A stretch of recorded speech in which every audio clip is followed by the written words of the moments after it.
Hello guys, ഞാൻ കഴിഞ്ഞ വീഡിയോയിൽ പറഞ്ഞിരുന്നല്ലോ നമ്മൾ കുട്ടികളായിട്ട് നമ്മൾ കാർഷിക കോളേജിലേക്ക് ഓൺ ദി ജോബ് ട്രെയിനിങ്ങിന് പോയ കാര്യം. നമ്മൾ സെക്കൻഡ് ഡേ നേരെ പോയത് അവർ വെജിറ്റബിൾ ഫാമിലേക്കായിരുന്നു. അവിടുത്തെ കാഴ്ചകളാണ് ഇതൊക്കെ.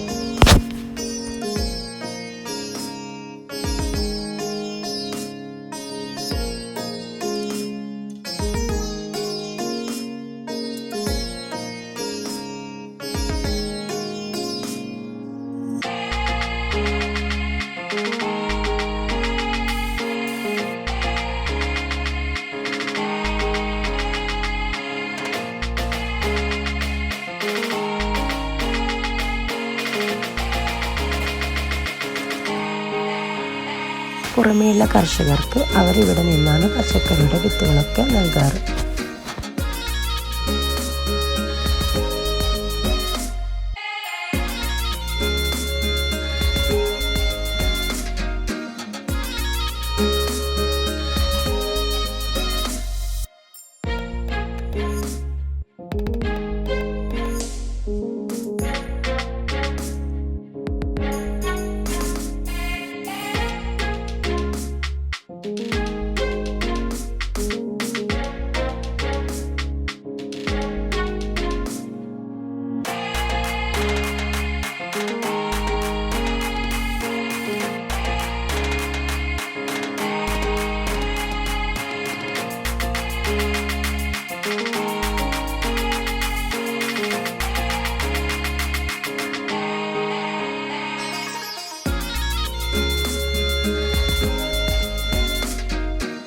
അവർ പല ഓൺ പ്രൊഡക്റ്റും നമുക്ക് ഇവിടെ നിന്ന് വാങ്ങാൻ പറ്റും. കോക്കനട്ട് വാട്ടർ, സിറപ്പ്, അച്ചാർ, അതേപോലെ ഷാംപൂ, സോപ്പ്, അങ്ങനെ പല ഐറ്റംസും ഇവിടെ നിന്ന് വാങ്ങാൻ കിട്ടും. ഇനിയും കൂടുതൽ വിശേഷങ്ങളുമായി അടുത്ത വീഡിയോയിൽ കാണാം. Tata, bye bye.